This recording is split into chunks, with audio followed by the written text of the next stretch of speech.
നമ്മൾ ഇതിന്ന് ആരെങ്കിലും കുംഭമേളയ്ക്ക് പോയിരുന്നാ രേഷ്മ?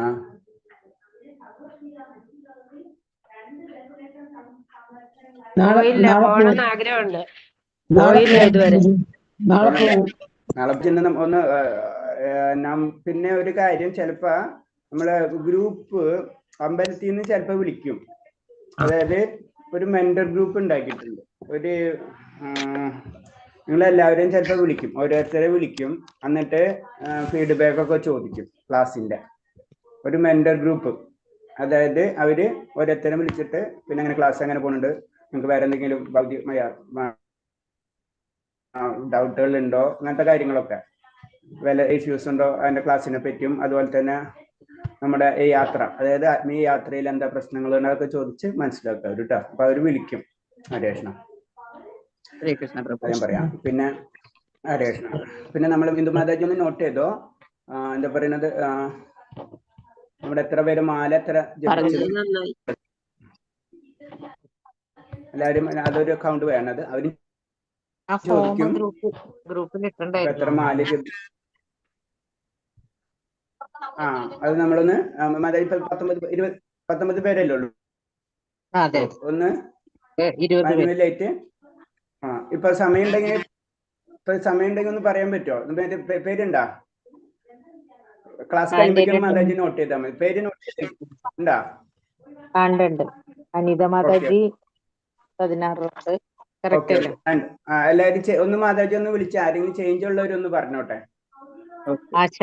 ആശാദേവി മാതാജി ഞാൻ 4 മാല. ആര്യ മാതാജി 6 മാല. അജയ് ഘോഷ് പ്രഭു 16 റൗണ്ട് എന്ന് പറഞ്ഞിട്ടുണ്ടായിരുന്നു നേരത്തെ. 16 കഴിഞ്ഞവരെ വിട്ടിരിക്കും, അല്ലാത്തവരെ നോട്ട് ചെയ്തിരിക്കുന്നു. ജയ മാതാജി 16 റൗണ്ട്. പുഷ്പ മാതാജി 4. ഹരേഷ്ണ പ്രഭു 16 മാല ചോദിക്കണ്ടോ? പുഷ്പ മാതാജി 4 റൗണ്ട്. രാജലക്ഷ്മി മാതാജി 16 റൗണ്ട്. സതി മാതാജി വന്നിട്ടില്ല അല്ലെ? സതി മാതാജി ഉജ്ജയിനിൽ പോയിട്ടുണ്ട്, നാളെ എങ്ങനെ വരും. 4 മാല എന്ന് പറഞ്ഞു. സത്യഭാമ മാതാജി ഞാന് 4 മാല ജപിക്കുന്നുണ്ട്, പക്ഷെ ഇടയ്ക്കൊന്ന് ഗ്യാപ്പ് വിട്ടു പോകും, ജോലിക്ക് പോയിക്കൊണ്ടേ. ഏത് നേരം ജപിച്ചോണ്ടിരിക്കും. മാതാജി ആദ്യത്തെ ക്ലാസ്സിൽ ഉണ്ടായിരുന്നല്ലേ മാതാജി?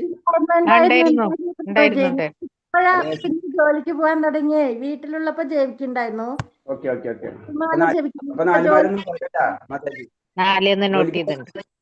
ജോലിക്ക് പോണത് എക്സ്ക്യൂസ് അല്ല. 4 മാല ജപിക്കാൻ 10 മിനിറ്റ് മതി, 10-20 മിനിറ്റ് മതി.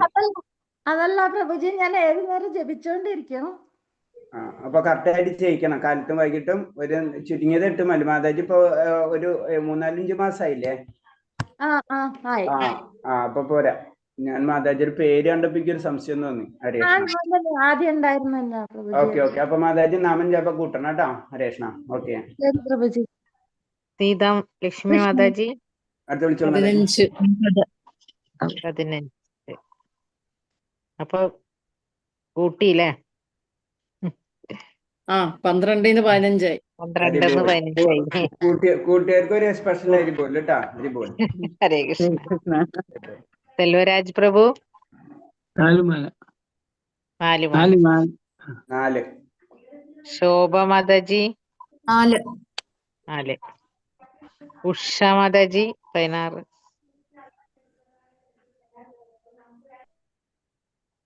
ശാന്ത ദേവി മാതാജി 4. മാതാജി കുറഞ്ഞു 8-ന്ന്. കുറച്ചായിട്ട് കുറഞ്ഞു. കുറയ്ക്കാൻ പാടില്ല. കൂട്ടിക്കൊണ്ട് പോകാനുള്ളത് കുറയ്ക്കാനല്ല.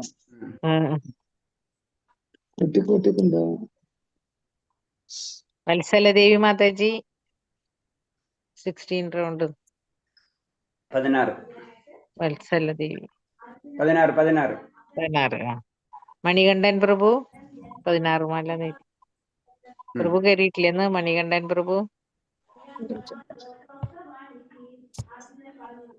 കേറിയിട്ടില്ല അങ്ങോട്ട്. ലക്ഷ്മി മാതാജി 9. 20. 12 9. 9 9.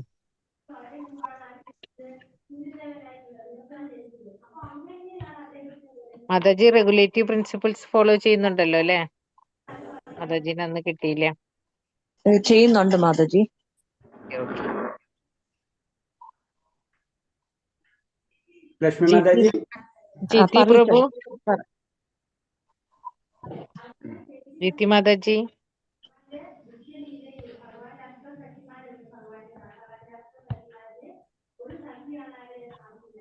ഓക്കെ.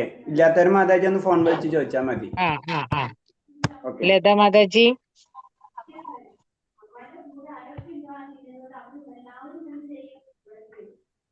മൂന്ന് മാല. പറയും മാതാജി. എത്ര മാല? 3 മാല. ഹരേ കൃഷ്ണ. നമ്മ ഫോർത്ത് ലെവലിലേക്ക് പോകാറായി. ഹരേ കൃഷ്ണ. വിമല മാതാജി. 16. ഇല്ല 16. ഉണ്ടാക്കാം, സമയമുണ്ടല്ലോ. പുഷ്പ മാതാജി പറഞ്ഞല്ലോ അല്ലെ? 4 പറഞ്ഞു.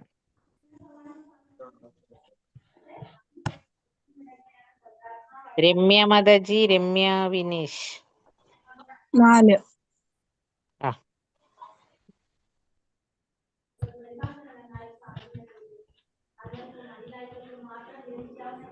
ഹരേ കൃഷ്ണ. ഹരേ കൃഷ്ണ. കഴിഞ്ഞ മാതാജി? കഴിഞ്ഞു പ്രഭു. ഞാൻ പേര് പേര് വിളിക്കാത്തുണ്ടായിരുന്നു. അപ്പൊ എല്ലാവരും ഓക്കെ. എല്ലാവരും മാല കൂടുതൽ ജപിക്കണം. അടുത്ത ലെവലിലേക്ക് എത്ര എനിക്ക് അറിയില്ല, 4 പോരെ എന്തായാലും, അത് കൺഫേം ആണ്. അപ്പൊ അടുത്ത ലെവലിലേക്ക് കടക്കുമ്പോഴേക്കും നമ്മള് ലാസ്റ്റ് ചാപ്റ്ററിലേക്ക് 13ാമത്തെ ചാപ്റ്റർ, 5 ചാപ്റ്റർ ഉള്ളൂ ഇതില്, 5 അല്ല 6 ചാപ്റ്റർ. അപ്പൊ 6 ചാപ്റ്റർ ആകുമ്പോഴേക്കും അത് 6 ദിവസം എന്ന് വെച്ച് കഴിഞ്ഞാൽ ഒരാഴ്ച അല്ലെങ്കിൽ 2 ആഴ്ച മാക്സിമം. അത് 2 ആഴ്ചയും പോകില്ല. അപ്പൊ മിനിമം 8 മാലെങ്കിലും നമ്മൾ എത്തണം. 4 മാല എത്തുന്നവര് 8 മാല എങ്കിലും മിനിമം എത്തിക്കണം. അഡീഷണൽ. കാരണം നമ്മൾ ഇത് മുഴുവനും നമ്മൾ ഇപ്പൊ വായിക്കുന്നത്, നമ്മൾ ഇത് തന്നെ പഠിക്കുന്നത് തന്നെയാണ് നമ്മൾ, അല്ലേ? അപ്പൊ ഇതിൽ പറഞ്ഞത് എന്താണ്? മധുരവാസം, ഭഗവാന്റെ വിഗ്രഹ പൂജ, ശ്രീമദ് ഭാഗവത പാരായണം, ഭക്തി സേവനം, ഹരേ കൃഷ്ണ മന്ത്രജപം. അതിൽ ഏറ്റവും ഇമ്പോർട്ടൻസ് ഹരേ കൃഷ്ണ മന്ത്രജപം. ഭക്തി സേവനത്തിന്റെ 5 പ്രബല രൂപങ്ങൾ എന്ന് പറയുമ്പോൾ ഈ 5 കാര്യവും വളരെ ഇമ്പോർട്ടൻസ് ആണ്. ഇത് മുന്നിലേക്ക് പോവാതെ നമുക്കൊരിക്കലും നമുക്ക് പറ്റില്ല. അപ്പൊ അതിൽ തന്നെ ഏറ്റവും ഇമ്പോർട്ടൻസ് ഹരേ കൃഷ്ണ മന്ത്രം.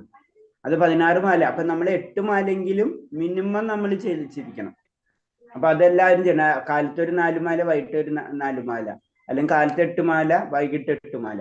അപ്പൊ 8 എന്ന് പറയുമ്പോ ഏകദേശം 1 മണിക്കൂർ അപ്പൊ അത് നമുക്ക് കിട്ടിയിരുന്നു. അപ്പൊ വൈകിട്ടും 8 മണിക്കൂർ, 1 മണിക്കൂറാകുമ്പോ അങ്ങനെ നമ്മളത് മാറ്റണം. ഭാഗവത് പാരായണം അത് നമ്മൾ ഇൻഡയറക്റ്റ് ആയിട്ട് ചെയ്യുന്നുണ്ട്. വിഗ്രഹ പൂജ അത് ചെയ്യാൻ പറ്റുന്നവര് ചെയ്യണത്. അതിൽ ഏറ്റവും ഇമ്പോർട്ടൻസ് ആണ് ഹരേ കൃഷ്ണ മഹാമന്ത്രം. ഈ 5 കാര്യമില്ലാതെ എന്താ പറയുന്നത്, നമുക്ക് മുന്നിലേക്ക് പോകാൻ കഴിയില്ല എന്ന് രൂപഗോസ്വാമി നമുക്ക് പറഞ്ഞു തരാണ്. ഇതാണ് ഏറ്റവും ഇമ്പോർട്ടൻ്റ് ആയിട്ടുള്ള കാര്യം.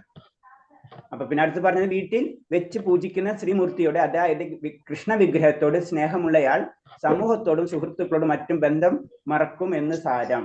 അതാണ് ഭഗവാനോട് ആയ ആഗ്രഹം വന്നു കഴിഞ്ഞു കഴിഞ്ഞാൽ തീർച്ചയായിട്ടും നമുക്ക് എന്താണ്, മറ്റുള്ള കാര്യങ്ങളിലോടുള്ള ആഗ്രഹം കുറയും. അതാണ് പ്രത്യേകത.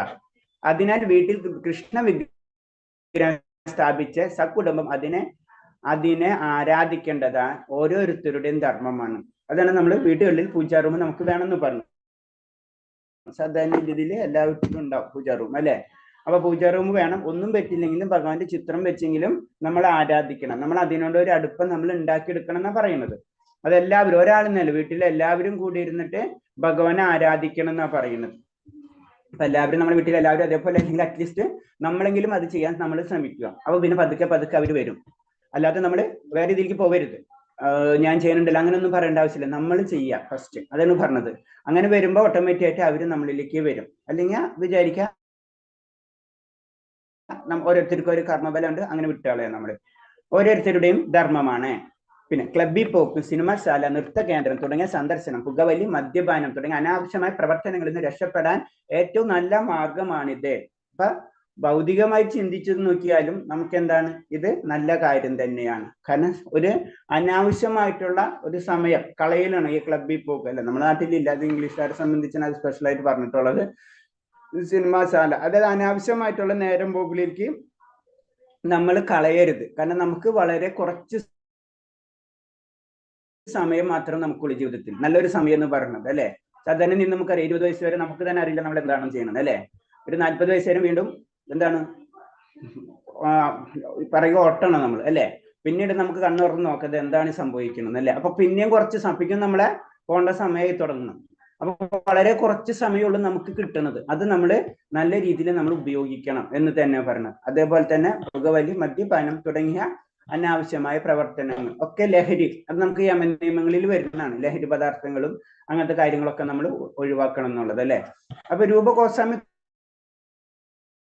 തുടരുന്നു. എന്റെ വങ്കനായ സുഹൃത്തെ, ബലകാംക്ഷയുടെ കർമ്മങ്ങളുടെ ബലത്തെയും സാമ്പത്തിക നേട്ടങ്ങളെയും മുക്തിയമലം അപവദിക്കുന്ന ശ്രീമദ് ഭാഗവത്തിന്റെ മംഗളദായമായ തത്വത്തെ കുറിച്ച് നിങ്ങൾ ഒട്ടക കേട്ടിരിക്കുമല്ലോ.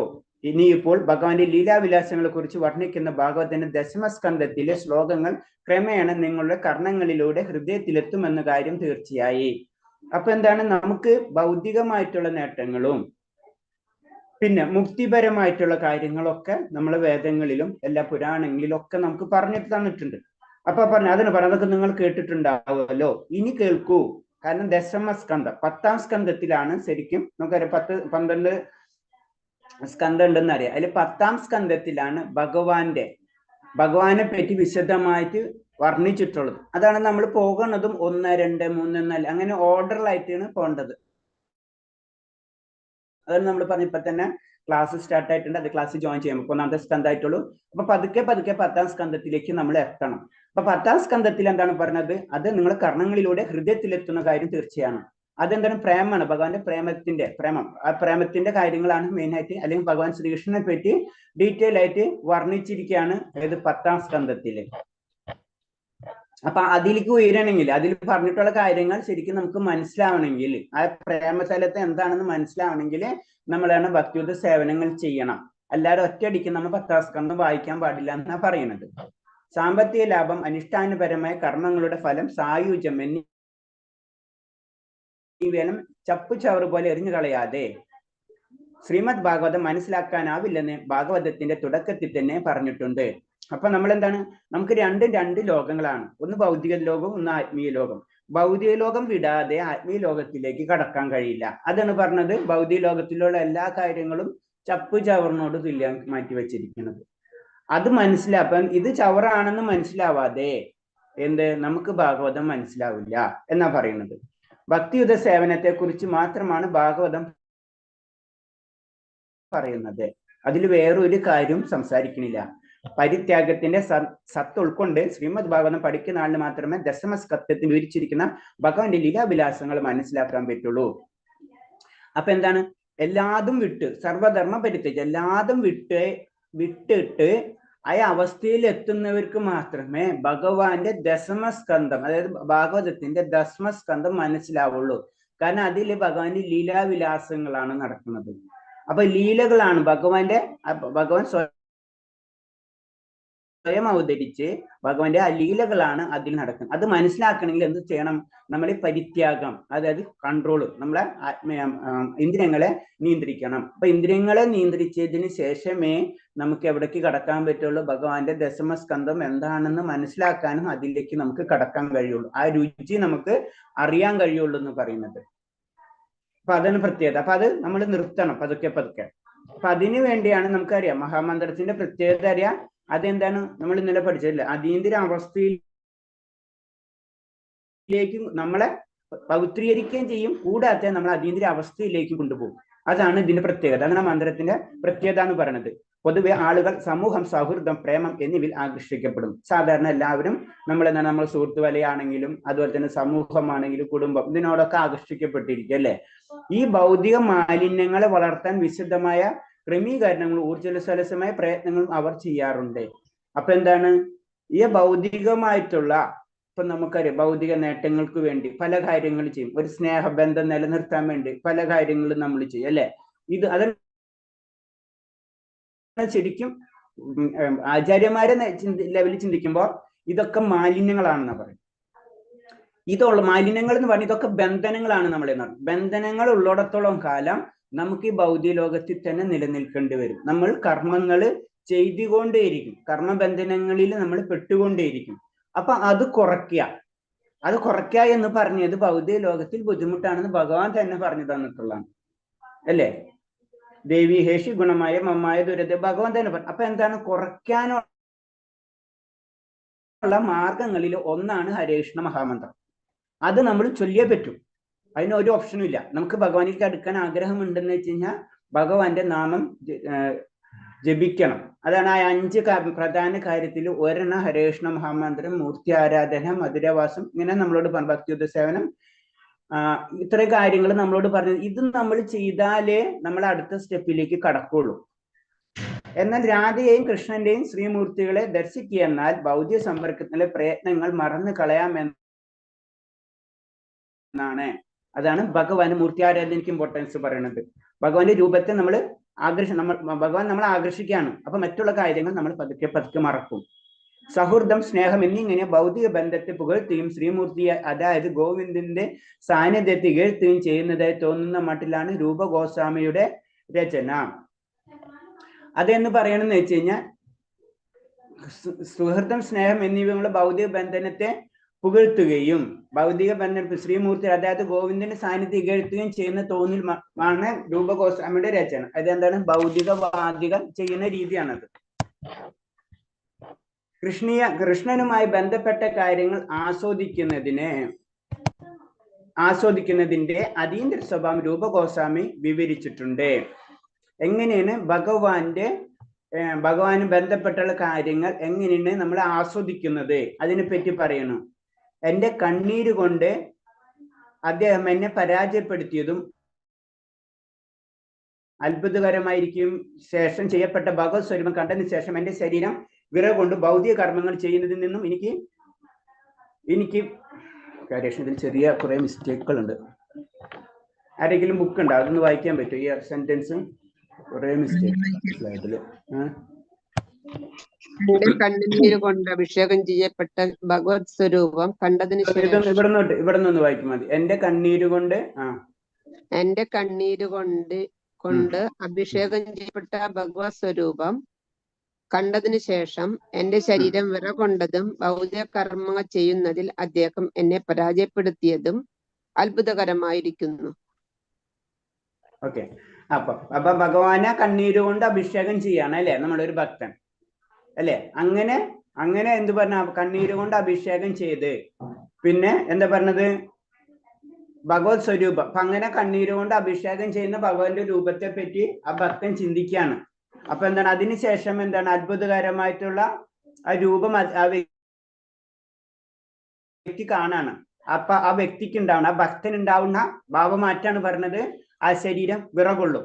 അത് നമ്മൾ ജനറലായിട്ട് നമുക്ക് ചിന്തിച്ചാൽ അറിയാം. നമ്മൾ ചില സമയത്ത് നമുക്ക് കണ്ണീര് തന്നെത്താനെ വരും അല്ലെ, ഭഗവാന്റെ രൂപത്തിലിരുന്ന് ഭഗവാനെ പ്രാർത്ഥിക്കുന്നത്. അതാണ് ഇതുകൊണ്ട് ഉദ്ദേശിക്കുന്നത്. അതായത് അതിനോട് കൂടുതൽ അറ്റാച്ച്, നമുക്ക് ഭയങ്കര സ്നേഹമുള്ള ഒരു സമയത്ത് എന്തെങ്കിലും അത്ര നല്ലൊരു വാർത്ത അറിഞ്ഞെന്ന് ചോദിക്കാം നമുക്ക്, അപ്പോഴും നമ്മളെ കണ്ണീര് വരും, നമ്മളെ ആനന്ദം വരും അല്ലെ. ആ ആനന്ദമാണ് ഇവിടെ സംഭവിക്കുന്നത്. ഭഗവാനെ കാണാൻ അല്ല ആഗ്രഹിക്കുന്നു, ഭഗവാനെ കാണാൻ അല്ലെ. നമ്മളായാലും ഭൗതികമായിട്ട് ചിന്തിച്ച ഒരു വ്യക്തിനെ കാണാൻ ആഗ്രഹിച്ചിരിക്കുമ്പോൾ നമുക്ക് കണ്ണീര് വരും, കാണുമ്പോൾ നമുക്ക് കണ്ണീര് വരും. അതിന് അഭിഷേകം എന്ന് പറയാം. കണ്ണീരാണ് ഭഗവാന് കൊടുക്കേണ്ട വില എന്ന് പറയാണ്.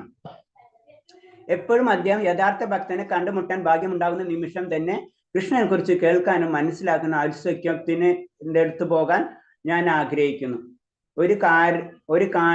കാണിക്കണമെന്നും, അതായത് കൃഷ്ണന്റെ ഇതൊന്ന് വായിച്ചു മാതാജി, അടുത്തതും കൂടെ വായിച്ചൊന്ന്. ഒരു യഥാർത്ഥ ഭക്തനെ കണ്ടുമുട്ടാൻ ഭാഗ്യമുണ്ടാകുന്ന നിമിഷം തന്നെ കൃഷ്ണനെ ആ കുറിച്ച് കേൾക്കാനും മനസ്സിലാക്കാനും ഔത്സുക്യം കാണിക്കണമെന്നു സാരം. കാണിക്കണമെന്ന് സാരം. ഓക്കെ, അതായത് കൃഷ്ണന്റെ ബോധത്തിൽ താല്പര്യമാകണമെന്നാണ് അർത്ഥം. അപ്പൊ നമ്മൾ അടുത്തെന്ന് പറയണെന്ന് വെച്ച് കഴിഞ്ഞാൽ നമ്മൾ ചെയ്യേണ്ട ഒരു കാര്യമാണ് എപ്പോഴും ഒരു യഥാർത്ഥ ഭക്തനെ കണ്ടുമുട്ടാൻ നമ്മൾ പരിശ്രമിക്കുക. അങ്ങനെ കണ്ടുമുട്ടിക്കഴിഞ്ഞാൽ എന്താണ്, അത് നമ്മളൊരു ഭാഗ്യമാണ്. ആ നിമിഷം എന്താണ്, ഭഗവാനെ പറ്റി കേൾക്കാനും മനസ്സിലാക്കാനും നമ്മൾ ആഗ്രഹിക്കണം, അല്ലെങ്കിൽ ആഗ്രഹിക്കുന്നു. ഒരു ഭക്തന്റെ കാര്യങ്ങളാണ് പറയുന്നത്. ഒരു ഭക്തൻ ഏത് സമയത്തും എന്താണ്, ഒരു ഭഗവാനെ പറ്റി അറിയാൻ ആഗ്രഹിക്കുന്ന വ്യക്തി ഭഗവാന്റെ ഭക്തൻ അന്വേഷിക്കും. ഭഗവാന്റെ ഭക്തൻ അന്വേഷിച്ച് ഭഗവാന്റെ കാര്യങ്ങൾ മനസ്സിലാക്കും എന്ന് പറയുന്നത്. അങ്ങനെ നമ്മൾ ചെയ്തിരിക്കണം. കാരണം നമുക്കറിയാം, നമുക്കൊരു വ്യക്തിനെ ഇഷ്ടപ്പെടണമെങ്കിൽ അല്ലെങ്കിൽ ഒരു സാധനം ഇഷ്ടപ്പെടണമെങ്കിൽ ആ സാധനം എവിടെ നിന്നാ കിട്ടണത് അന്വേഷിച്ച് അതുപോലെ സാധനങ്ങൾ വാങ്ങിക്കും. എന്നതുപോലെ നമ്മുടെ ഉള്ളിൽ ആഗ്രഹമുണ്ടെങ്കിൽ നമ്മൾ അതിന്റെ വഴി തേടിയിരിക്കും. ഭഗവാന്റെ കാര്യത്തിലാണെങ്കിലും അതേ മെത്തേഡ് തന്നെയാണ് പറഞ്ഞത്. അപ്പൊ ഭക്തന്റെ കൂടിയാണ് ഭഗവാനെ കിട്ടുക. അപ്പൊ ഭക്തന്റെ അടുത്ത് പോയി ഭഗവാനെ പറ്റി അന്വേഷിച്ച് മനസ്സിലാക്കി ആ കാര്യങ്ങൾ നമ്മൾ ചെയ്യും. ഓക്കെ, മഹാമന്ത്രം കേൾക്കുകയും ജപിക്കുകയും ചെയ്യുന്നതിനെ കുറിച്ച് ഒരു പ്രസ്താവമുണ്ട്. സദാ ഭഗവത് കീർത്തനങ്ങൾ പാടുന്ന നാരദന്റെ കയ്യിലെ വീണക്കമ്പികളുടെ കമ്പനങ്ങൾ പുണ്യാത്മാർക്ക് കേൾക്കാൻ കഴിയുമത്രേ. ഇതേ കമ്പനങ്ങൾ എന്റെ കർണപുടങ്ങളിൽ കടന്നിരിക്കുന്നു. ഞാൻ സദാ ഭഗവത് സാന്നിധ്യം അനുഭവിച്ചിരുന്നു. ഭൗതിക സുഖത്തോടുള്ള എന്റെ ആസക്തി ക്രമേണ ഇല്ലാതാകുന്നു. അപ്പൊ പറയണെന്ന് വെച്ച് കഴിഞ്ഞാൽ നമ്മള് മഹാമന്ത്രത്തിന്റെ പ്രത്യേകതകൾ, അത് ഭഗവാന്റെ നാമം കീർത്തിക്കുമ്പോഴുള്ള പ്രത്യേകതകളാണ് പറയുമ്പോൾ. അപ്പൊ സദാ ഭഗവത് കീർത്തനം പാടുന്ന നാരദന്റെ കയ്യിലുള്ള വീണകളുടെ കമ്പനങ്ങൾ നമുക്ക് കേൾക്കാൻ കഴിയും.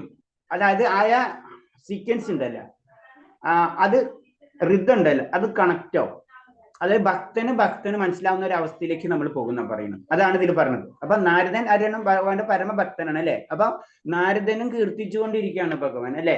അപ്പൊ നമ്മളും കീർത്തിച്ചുകൊണ്ടിരിക്കുമ്പോ നമ്മുടെ തലങ്ങൾ ഒരേപോലെ ചെല്ലും. അപ്പൊ നമ്മള് സാധാരണ സത്സംഗങ്ങളിൽ പോകുമ്പോ ഒരു വ്യക്തി കീർത്തിക്കണ് അതേപോലെ, അപ്പൊ ആ വ്യക്തിയുടെ താളങ്ങളൊക്കെ നമ്മൾ കേൾക്കും അല്ലെ. അപ്പൊ നമ്മളും കീർത്തിക്കാൻ തുടങ്ങും അല്ലെ ഭഗവാനെ.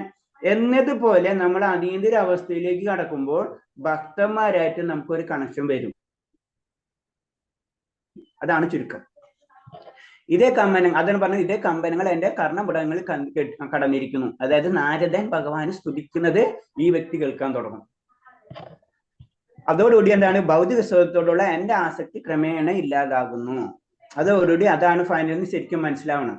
ശ്രീല രൂപ ഗോസ്വാമി മധുര മണ്ഡലത്തിൽ ഇങ്ങനെ വർണ്ണിക്കുന്നു. പക്ഷികളുടെ കർണകൂജനങ്ങൾ കൊണ്ട് മുഖരിതമായ കദംബ വൃക്ഷങ്ങളുടെ ഇടയിൽ യമുന തീരത്ത് നോക്കി നിൽക്കുന്ന ഭഗവാന്റെ സുന്ദര രൂപം ഞാൻ ഓർക്കുന്നു. ഈ ഓർമ്മകൾ സൗന്ദര്യത്തിന്റെയും പരമാനത്തിന്റെയും അതീന്ദ്ര സാക്ഷാത്കാരത്തിന്റെ അലകൾ സദാ എന്നിൽ വന്നടിക്കുന്നു. അപ്പൊ ആ മധുരയിലത്തെ ഭഗവാന്റെ രൂപത്തെ പറ്റി രൂപഗോസ്വാമി പറയാണ്. കാരണം മധുരയില് ഭഗവാൻ നിൽക്കാണ് എവിടെ, യമുനയുടെ തീരത്ത്. അപ്പൊ ആ സ്ഥലത്തിനെ പറ്റി പറയാണ്. കദംബ വൃക്ഷത്തിന്റെ അവിടെ ഭഗവാന്റെ നിൽക്കണം. ഭഗവാന്റെ രൂപത്തെ പറ്റി പറയാണ്. അപ്പൊ ഭഗവാന്റെ രൂപത്തെ ഒരു പ്രാവശ്യമെങ്കിലും ഒരു വ്യക്തി കണ്ടു കഴിഞ്ഞാൽ ആ വ്യക്തി പിന്നെ വേറൊരു സ്ഥലത്തേക്ക് തിരിയില്ല. അതാണ് പറഞ്ഞത്. പരമാനന്ദത്തിന്റെയും ഈ ഓർമ്മകൾ സൗന്ദര്യത്തിന്റെ പരമാനന്ദത്തിന്റെ അതീന്ദ്ര സാക്ഷാത്കാരത്തിന്റെ അലകൾ സദാ എന്നിൽ വന്നടിയുന്നു. അത് പിന്നെ വിടില്ല. ഒരു പ്രാവശ്യം നമ്മൾ കണ്ടു കഴിഞ്ഞാൽ, ഇപ്പൊ നല്ലൊരു പാൽപ്പായസം നമ്മൾ ഒരു പ്രാവശ്യം കഴിച്ചു കഴിഞ്ഞ് പിന്നെ പാൽപ്പായസം കാണുമ്പോഴേക്കും നമുക്ക് തോന്നും, അല്ലെങ്കിൽ എപ്പോഴും നമ്മൾ സ്മരിച്ചുകൊണ്ടിരിക്കും അവിടെ നിന്ന് കിട്ടിയ പായസം നല്ല പായസമായിരുന്നു എന്നത് പറഞ്ഞ പോലെ പറഞ്ഞത് ആ ഓർമ്മ, ഭഗവാന്റെ ആ ഓർമ്മകൾ പിന്നെ നമ്മളെ കയ്യിൽ നിന്ന് വിട്ടുപോലും. ഒരു പ്രാവശ്യം ഭഗവാന്റെ ദർശനം കിട്ടിക്കഴിഞ്ഞാൽ പിന്നെ നമ്മൾ ആ ടേസ്റ്റ് അനുഭവിച്ചു കഴിഞ്ഞു, പിന്നെ നമ്മൾ ആ ടേസ്റ്റിൽ നിന്ന് പോകില്ല. അതാണ് ഇതിന്റെ ചുരുക്കം. അത് ഒന്നും കൂടെ കുറച്ചും കൂടെ ഡീറ്റെയിൽ ആയിട്ട് പറയുമ്പോൾ മധുര എന്നുള്ള ആ ഭഗവാന്റെ ലീലകൾ നടത്തുള്ള സ്ഥലത്തിനെ പറ്റിയും കൂടെ പറയാണ്. മധുര മണ്ഡലത്തിലെയും വൃന്ദാവനത്തിലെയും ഈ അനുഭവം ഭക്തന്മാർക്ക് എല്ലാവർക്കും പോലും ഉണ്ടാകാവുന്നതാണ്. ഭൗതിക ലോകത്തിലേക്ക് ഒരിക്കലും മടങ്ങേണ്ട എന്ന് തോന്നിപ്പിക്കുന്ന എത്ര മനോഹരമാണ് യമുന തീരത്തെ. അതായത് ഇത് ചിലപ്പോൾ എന്താണ്, എല്ലാത്തവർക്കും ചിലപ്പോ ഭഗവാന്റെ ലീലകൾ കാണാനുള്ള അവസരം എവിടേക്കുണ്ട്, ഭഗവാൻ ലീലകൾ നടന്ന സ്ഥലത്തുണ്ടാകും. അതാണ് ഭഗവാന്റെ ലീലകൾ നടന്ന സ്ഥലത്ത് നമ്മൾ പോകണം. നമ്മൾ വലിയ ഭക്തരല്ലെങ്കിലും ചിലപ്പോൾ നമുക്ക് അതിന്റെ അനുഭവം ഇന്നലെ നമ്മൾ മാതാജി പറഞ്ഞ പോലെ അല്ലെ, ഇന്നലെ പറഞ്ഞ നമ്മൾ മാതാജി പറഞ്ഞില്ലേ, പക്ഷെ മാതാജി അല്ലേ പറഞ്ഞത് അല്ലെ?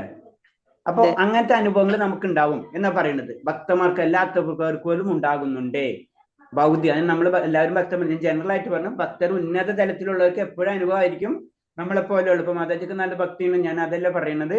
അപ്പൊ എന്താണ്, കുറച്ചും കൂടെ ഉന്നത ലെവലിലേക്ക് എത്തുമ്പോൾ നമുക്ക് എന്താണ് പല കൂടുതൽ കാര്യങ്ങൾ അറിയും. താഴത്തെ ലെവലിൽ തന്നെയാണെങ്കിലും നമുക്ക് കൂടുതൽ അനുഭവങ്ങൾ കിട്ടും.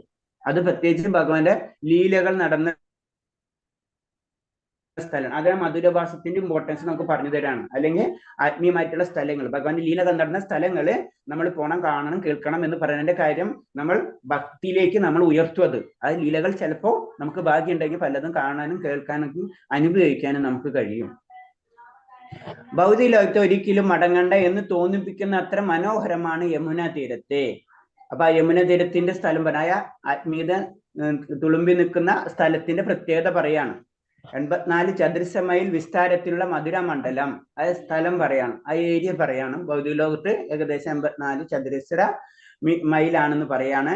രൂപ ഗോസ്വാമിയുടെ പ്രസ്താവന യഥാർത്ഥ മധുരയുടെയും വൃന്ദാവനത്തിന്റെയും സാക്ഷാത്കൃത വർണ്ണനയാണ്.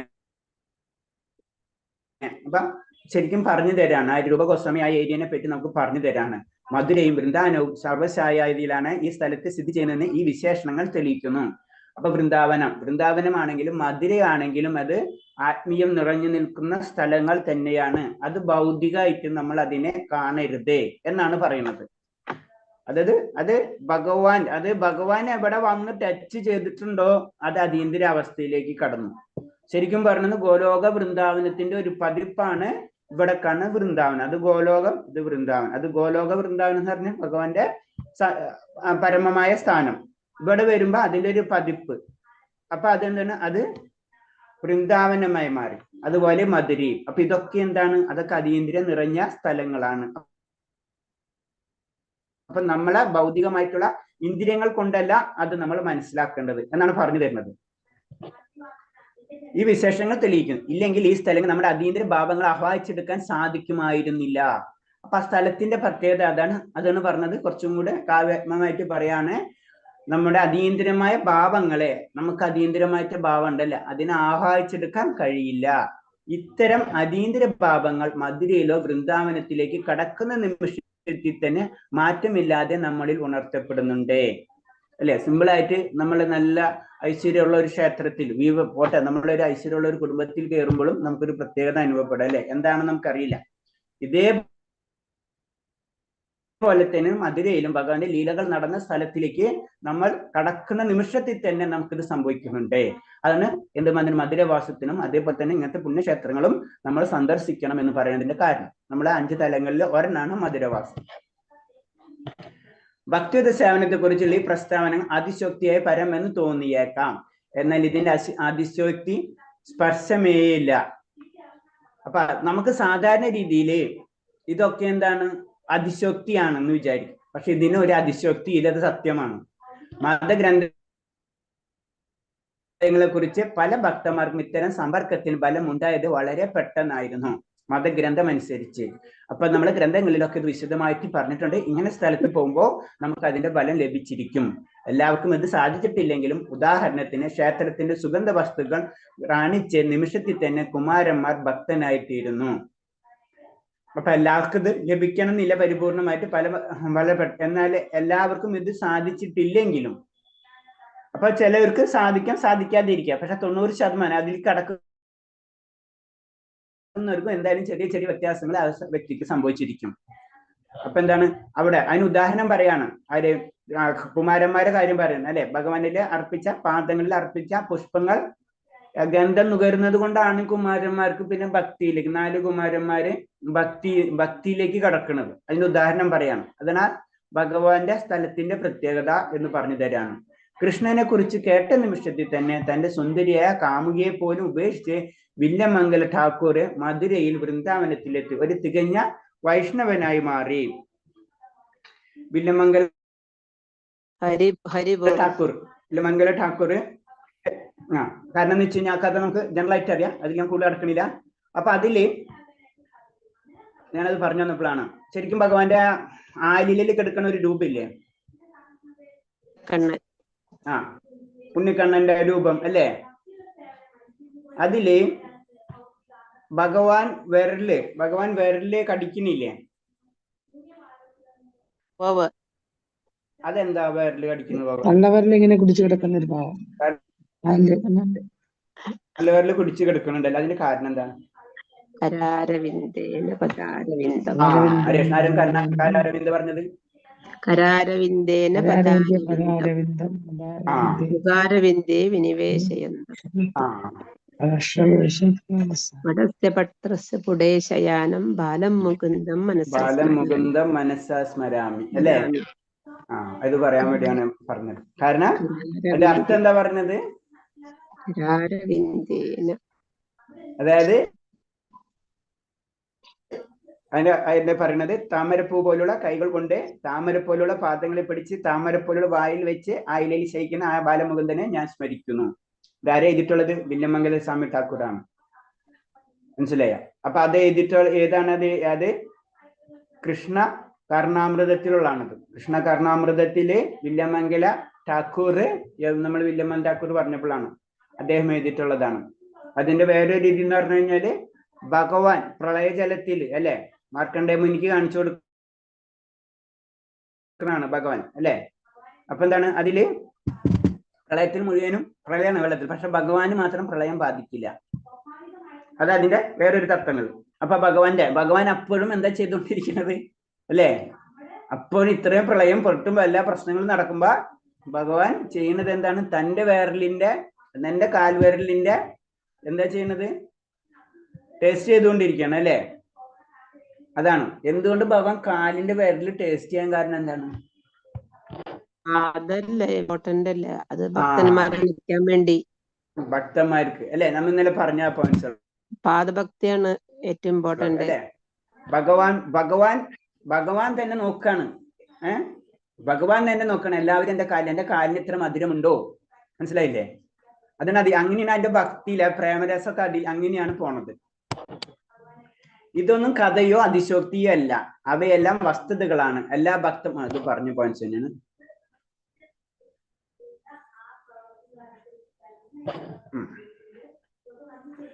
വർണ്ണാശ്രമ തത്വങ്ങൾ കർശനമായി പാലിക്കുന്നവർക്ക് ക്രമേണ ഭക്തിയുദ്ധ സേവനം കൊണ്ട് നേടാവുന്ന പരിപൂർണതയുടെ വിധാനത്തിലെത്താൻ സാധിക്കുമെന്ന് ചില പണ്ഡിതന്മാർ വാദിക്കുന്നു. എന്നാൽ പ്രാമാണികന്മാർ ആരും ഈ വാദത്തെ അംഗീകരിക്കുന്നില്ല. അപ്പൊ വർണ്ണാശ്രമ തത്വം കർശനം പാലിക്കുന്ന ക്രമേണ ഭക്തിയുദ്ധ സേവനം കൊണ്ട് നേടാവുന്ന പരിപൂർണയുടെ വിധാനത്തിലെത്താൻ സാധിക്കുമെന്ന് ചില പണ്ഡിതന്മാർ വാദിച്ചു. എന്നാൽ പ്രാമാണികർ ആരും ഈ വാദത്തെ അംഗീകരിക്കുന്നില്ല. അപ്പൊ ശരിക്കും പറഞ്ഞാൽ ഈ വർണ്ണാശ്രമ, അത് നമ്മൾ പറഞ്ഞിട്ടുള്ള വർണ്ണാശ്രമ തത്വങ്ങൾ പതുക്കെ അതിലേക്ക് കൊണ്ടുപോകുന്നതാണ്. ഏതിലേക്ക്? ഭക്തിയിലേക്ക് കൊണ്ടുപോകുന്നതാണ്. നമുക്ക് വേണമെങ്കിൽ നേരിട്ടും ഭക്തിയിലേക്ക് കടക്കാം. ഇത് പല പണ്ഡിതന്മാരുടെ ഇടയിൽ അങ്ങോട്ടും ഇങ്ങോട്ടും ചെറിയ വാദഗതികളുണ്ട്. അങ്ങനെ വെച്ച് നമ്മൾ നിർത്തിയാൽ മതിയാവും. ശ്രീമദ് ഭാഗവതം പറയുന്നു, സ്വാത്മപ്രേരിതമായ എന്റെ ലീലാവിലാസങ്ങളെയും പ്രവർത്തനങ്ങളെയും കുറിച്ച് കേൾക്കാനുള്ള അത്യാസക്തിയുള്ളവരെ വർണ്ണാശ്രമ ധർമ്മങ്ങൾ പാലിക്കുന്നത് കൊള്ളാം. എന്ന് വെച്ചാൽ സാമ്പത്തിക ലാഭത്തിനും ഐന്ദ്രിയ സമ്പത്തിനും മുക്തിക്കുമെല്ലാം ഉതകുന്ന മതപരമായ അനുഷ്ഠാനങ്ങൾ വർണ്ണാശ്രമ ധർമ്മങ്ങൾ നിർദ്ദേശിച്ചിരിക്കുന്ന സമ്പ്രദായം ഉള്ളത് ശക്തി ഉണ്ടാക്കുന്നത് വരെ. ഏതാണ്? ഭഗവാനെ നമ്മൾ ഉള്ളിൽ നിന്ന് ഭഗവാനെ സ്നേഹിക്കാൻ പറ്റാത്തൊരവസ്ഥ വരെ. നമ്മൾ വേറെന്തുണ്ടായാലും ഭഗവാന്റെ അടുത്തേക്ക് ഓടിച്ചല്ല എന്നുള്ള അവസ്ഥ ഉണ്ടല്ല, അതാണ് സ്വാത്മ ചോദിതമായ. നമ്മൾ അറിയാതെ തന്നെ നമ്മുടെ ഉള്ളില് ഭഗവാനെ വളരെയധികം സ്നേഹിക്കാം. അങ്ങനെ ഒരു അവസ്ഥ വരാത്തത് വരെയും നമുക്ക് വർണ്ണാശ്രമ തത്വങ്ങള് നമുക്ക് തുടരാം എന്നാ പറഞ്ഞത്. അതാണ് ഇതിൽ വർണ്ണാശ്രമത്തെ പാലിക്കുന്നത് കൊള്ളാം. ഇതുവരെയും നമ്മൾ അറിയാതെ തന്നെ ഭഗവാനെ സ്നേഹിക്കുന്ന ഒരു അവസ്ഥ എത്താത്തിടത്തോളം നമുക്ക് എന്താണ് വർണ്ണാശ്രമ തത്വങ്ങൾ തുടരാം എന്നാ പറയണത്. എന്ന് വെച്ചാൽ സാമ്പത്തിക ലാഭത്തിനും ഐന്ദ്രിയ സമ്പത്തിനും മുക്തിക്കും എല്ലാം ഉതകുന്ന മതപരമായ അനുഷ്ഠാനങ്ങളാണ് വർണ്ണാശ്രമ ധർമ്മങ്ങളിൽ നിന്ന് നിർദ്ദേശിച്ചിരിക്കുന്ന സമ്പ്രദായം. അപ്പൊ എന്താണ്? ഭഗവാനിൽ പരിപൂർണത ഭക്തി വരാത്തോടത്തോളം കാലം നമ്മളെ അനുഷ്ഠാനങ്ങളും ആചാരങ്ങളും നമുക്ക് തുടരാം. അതെന്താണ്? അത് ഭഗവാനിലേക്ക് നമ്മളെ അടുപ്പിക്കുന്നതാണ്. അപ്പൊ ഇതിലെ ആചാരങ്ങളും അനുഷ്ഠാനങ്ങളും ഒക്കെ ചെയ്യുമ്പോൾ എന്താണ്, അതിൽ നമുക്ക് സാമ്പത്തിക ലാഭവും ഐന്തിക സംരക്ഷണത്തിനും മുക്തിക്കും ഇതൊക്കെ നമുക്ക് അതിൽ നിന്ന് പതുക്കെ പതുക്കെ കിട്ടും. പക്ഷെ പരിപൂർണ അവസ്ഥ ഭക്തിയിലേക്ക് കടക്കണം. അപ്പൊ പരിപൂർണ അവസ്ഥ ഭക്തിയിലേക്ക് പരിപൂർണമായി കടക്കാത്തിടത്തോളം കാലം നമുക്ക് വർണ്ണാശ്രമ ധർമ്മങ്ങൾ തുടരാം എന്നാ പറയുന്നത്. അതാണ് നമ്മളിങ്ങനെ കറക്റ്റ് ആയിട്ട് പറയുന്നത്. അത് ഭാഗവതത്തിൽ പറഞ്ഞു തരാം. ഭാഗവതത്തില് 11ാം സ്കന്ധത്തിലാണ് ഇത് പറയുന്നത്. അതാണ് നമ്മൾ ഒറ്റടിക്ക് നമ്മൾ പറയുന്നത് പതുക്കെ പതുക്കെ. അതിൽ ഏറ്റവും മിനിമം ആയിട്ടുള്ള ഒരു മാർഗമാണ് നമ്മളെ ആചാരങ്ങളിൽ വരുന്ന ഒരു കാര്യമാണ് നാമജപം. എവിടെ പോയാലും പറയും നാമം ജപിക്കാൻ, അത് മിനിമമാണ്. അതാണ് നമ്മൾ ഫസ്റ്റ് പറഞ്ഞത്. അത് വർണ്ണാശ്രമ തത്വത്തിൽ തന്നെ പറഞ്ഞിട്ടുള്ള കാര്യമാണ്. ഭഗവാന്റെ നാമം ജപി 5 കാര്യമാണെങ്കിൽ വർണ്ണാശ്രമങ്ങളാണ് ശരിക്കും. അത് നമ്മൾ അതിലേക്ക് കടക്കാണ്. പരിപൂർണമായിട്ട് ഭഗവാനില് പരിപൂർണ സമർപ്പിത ആത്മാവാവുന്നിടത്തോളം കാലം നമുക്ക് ഇതൊക്കെ ചെയ്യണം. ആയിക്കഴിഞ്ഞാൽ ഇതൊന്നും ചെയ്യാൻ വേണ്ട. അതിന് തന്നെയാണ് വല്യമംഗലം ഠാക്കൂർ പ്രാർത്ഥിക്കുന്നുണ്ട്. വല്യമംഗലം ഠാക്കൂർ എന്റെ ഓർമ്മ. കാരണം ഭഗവാനിൽ അത്ര ആകൃഷ്ടനായി കഴിഞ്ഞപ്പോ താൻ നിത്യമായിട്ട് ചെയ്യേണ്ട ത്രിസന്ധികളെ പ്രാർത്ഥിക്കാണ്. നിത്യമായിട്ട് ചെയ്യേണ്ട കാര്യങ്ങൾ എനിക്ക് ചെയ്യാൻ കഴിയുന്നില്ലല്ലോ, നിങ്ങൾ എന്നോട് പൊറുക്കണമേ എന്നുള്ളതില്ല. അതാണ് ഒരു ഭക്തന്റെ ലെവല്. കൃഷ്ണാവബോധം വളർത്തിയെടുത്തിട്ടില്ലാത്ത ആളുകൾ ഇതൊക്കെയൊക്കെ കൊള്ളാം. വാസ്തവത്തിൽ മതഗ്രന്ഥ നിർദ്ദേശിച്ചിട്ടുള്ള ഇത്തരം പ്രവർത്തനങ്ങളെല്ലാം കൃഷ്ണബോധത്തിലേക്ക് അടുപ്പിക്കാൻ ഉദ്ദേശിച്ചിട്ടുള്ളതാണ്. കൃഷ്ണബോധത്തിൽ എത്താത്തിടത്തോളം കാലം നമുക്കിതൊക്കെ ചെയ്യാം. അതാണ് നമ്മൾ കൃഷ്ണബോധത്തിലാണ് മറ്റുള്ളവർ അത് തെറ്റ് ശരി എന്ന് നമുക്ക് പറയാനേ പാടില്ലാത്തെന്ന് പറയുന്നത്. എല്ലാവരും ഉയർന്നു വരാണ്, പല ലെവലിലും. അതാണ് നമ്മൾ മനസ്സിലാക്കുന്നത്. അപ്പൊ അവിടെ എത്തുന്നത് വരെയും നമുക്കിത് പൂർണ്ണമായ ഭക്തിയിൽ എത്തുന്നത് വരെയും നമ്മൾ അനുഷ്ഠാനങ്ങളും ആചാരങ്ങളും നമ്മൾ കൊള്ളുന്നോട് കുഴപ്പമില്ല. വാസ്തവത്തിൽ മതഗ്രന്ഥ നിർദ്ദേശിക്കുന്ന ഇത്തരം പ്രവർത്തനങ്ങളെല്ലാം കൃഷ്ണ അവബോധത്തിലേക്ക് അടുപ്പിക്കാൻ ഉദ്ദേശിച്ചിട്ടുള്ളതാണ്. ഭഗവാന്റെ ഒരു കീർത്തനം അല്ലെ, പല രീതിയിലുള്ള കീർത്തനം നമുക്ക് കേൾക്കണം, നല്ല തന്നെയാണ്. എന്നാൽ പരോക്ഷമായി കൂടാതെ തന്നെ കൃഷ്ണപ്രേമം വികസിച്ചിട്ടുള്ള ആൾ മതഗ്രന്ഥത്തിൽ പറയുന്ന ധർമ്മങ്ങൾ അനുഷ്ഠിക്കേണ്ടതായിരുന്നു. നമ്മളിൽ അത് കിട്ടിയിട്ടുണ്ടെങ്കിൽ പിന്നെ പരോക്ഷമായി ഈ ധർമ്മങ്ങൾ ചെയ്യുന്നത് ഭഗവാനിൽ അടുപ്പിക്കാനാണ്. അപ്പൊ നമുക്ക് അത് ഡയറക്റ്റ് കിട്ടിയിട്ടുണ്ടെങ്കിൽ പിന്നെ നമുക്ക് ചെയ്യേണ്ട ആവശ്യമില്ല. ക്ലിയർ ആവണില്ല പോയിന്റ്?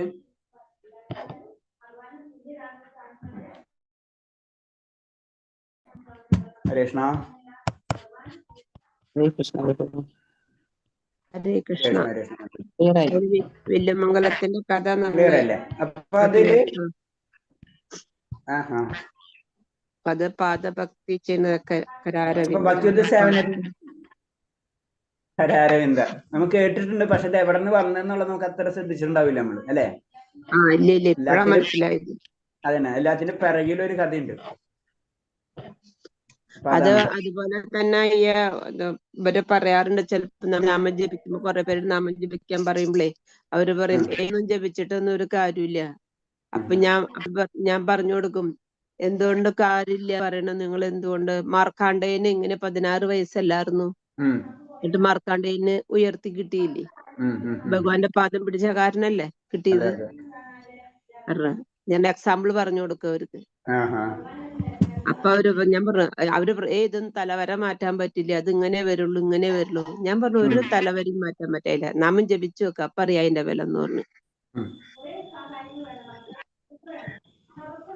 നമുക്ക് തലവര മാറ്റാൻ പറ്റാണെന്ന് റോട്ടിൽ പോയി നിൽക്കുമെന്ന് ചോദിച്ചാൽ മതി. മനസ്സിലായോ? അത് തലവര മാറാൻ പറ്റും. എല്ലാം നമ്മുടെ തലവരും മാറ്റിയെടുക്കാൻ പറ്റും. എല്ലാം മാറ്റിയെടുക്കാം. നാമജപം കൊണ്ട് എല്ലാം മാറ്റിയെടുക്കാൻ പറ്റും. ഭാഗവതം വായിക്കാൻ നാമജപം കൊണ്ട് കുറെ കാര്യങ്ങൾ മാറ്റും. തന്നെ ഓട്ടോമാറ്റിക് ആയിട്ട് മാറും. കാരണം നമുക്ക് ഇതില് കാരണം ഈ 5 രൂപങ്ങൾ ക്ലിയർ ആയിട്ട് പറഞ്ഞു. ഈ 5 കാര്യങ്ങള് നമ്മളെ ജീവിതത്തിൽ കൊണ്ടുവരണം. ഇതാണ് ക്ലിയർ കട്ട് പറഞ്ഞത്. ഒന്ന് മധുരവാസം, ആത്മീയമായിട്ടുള്ള സ്ഥലങ്ങള്, ഭഗവാനായിട്ട് ബന്ധപ്പെട്ടിട്ടുള്ള സ്ഥലങ്ങൾ സന്ദർശിക്കണം. അവിടെ വാസാണ് പറയണത്. നമ്മൾ ഒരു സെക്കൻഡ് അവിടെ പോയി കണ്ട് ദർശനമല്ല പറയണത്. അല്ല മധുര ദർശനമല്ല പറഞ്ഞത്, മധുര വാസമാണ്. 2. അപ്പൊ നമ്മള് അവിടെ ക്ഷേത്രത്തിൽ പോയി കഴിഞ്ഞാൽ ഒന്നും പറ്റിയില്ലെങ്കിൽ അരമണിക്കൂർ, 1 മണിക്കൂർ, 2 മണിക്കൂറെങ്കിലും ഇരിക്കണം നമ്മളവിടെ. എന്നിട്ട് നമ്മൾ അവിടെ ഇരുന്ന് നാമം ജപിക്കണം. നാമം ജപിക്കുന്നതിനാണ് നമ്മൾ അവിടെ പോണത്. നാമം ജപിക്കണം. നമ്മൾ സമയം നോക്കിയിട്ടാണ് പോണത്. ഈ അടുത്ത ഡ്യൂട്ടി എന്താണ്, അടുത്ത ഫംഗ്ഷൻ എന്താ അവിടെ നിന്ന് അടുത്ത മാരേജിന് പോകണ്ട, അങ്ങനെയൊക്കെ പ്ലാൻ ചെയ്യണം. അങ്ങനെ പാടില്ല. നമ്മ ഭഗവാനെ കാണാൻ പോകണമെങ്കിൽ ഭഗവാനെ കാണാൻ അവിടെ ഇരിക്കുക നമ്മള്. അതിൽ മധുരവാസം തന്നെ പറഞ്ഞു. പിന്നെ വിഗ്രഹ പൂജ, നമ്മൾ ഭഗവാന്റെ രൂപത്തെ നമ്മളെ വീട്ടിൽ എവിടെയെന്ന് വെച്ച് കഴിഞ്ഞാൽ ക്ഷേത്രം എവിടെയെന്ന് വെച്ചാൽ വിഗ്രഹ പൂജ നടത്തിയിരിക്കണം. പ്രത്യേകിച്ചും നമ്മളെ വീട്ടിൽ നമ്മളത് ചെയ്തിരിക്കണം. പിന്നെ ഭാഗവതം പാരായണം ചെയ്തിരിക്കണം. ഭക്തി സേവനം ചെയ്തിന്. ഈ ഭക്തി സേവനാണ് ഞാൻ ഇന്നലെ പറഞ്ഞത്.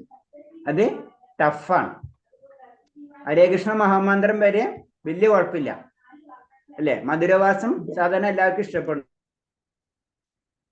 നമ്മൾ സ്വയം ചെയ്യുന്നതൊക്കെ നമുക്ക് ചെയ്യാൻ പറ്റും. മധുരവാസം നമുക്ക് ഇഷ്ടപ്പെടും. മധുരവാസം നമുക്ക് എല്ലാവർക്കും ഇഷ്ടപ്പെടുന്നുണ്ട് അല്ലെ. ക്ഷേത്രത്തിൽ പോകാൻ ഇഷ്ടപ്പെടില്ലാത്ത ആരും ഈ ഗ്രൂപ്പിൽ ഉണ്ടാവില്ല. 99% ഇഷ്ടപ്പെടുന്നവരായിരിക്കും. അതുപോലെ തന്നെ ഭഗവാനെ ആരാധിക്കാൻ ഇഷ്ടപ്പെടാത്ത ആരും ഉണ്ടാവില്ല. ഭാഗവതം കേൾക്കാൻ ഇഷ്ടപ്പെടാത്ത ആരും ഉണ്ടാവില്ല. ഹരേകൃഷ്ണ മന്ത്രം മാത്രം ഇഷ്ടമാണ്, പക്ഷെ മുഴുവനും നമുക്ക് ചെയ്യാൻ പറ്റുന്നില്ല എന്ന് മാത്രമേ ഉള്ളൂ അല്ലെ. പക്ഷെ ഭക്തിയുദ്ധ സേവൻ വളരെ അപൂർവമാണ്. കാരണം അതിൽ കുറച്ച് ടഫായിട്ടുള്ള വർക്കുകൾ കയറി വരുമ്പോ നമുക്ക് അതിലേക്ക് കണക്ട് ആവില്ല. അതാണ് സംഭവം. ഓക്കെ, അപ്പൊ ഇതിൽ മെയിൻ ആയിട്ട്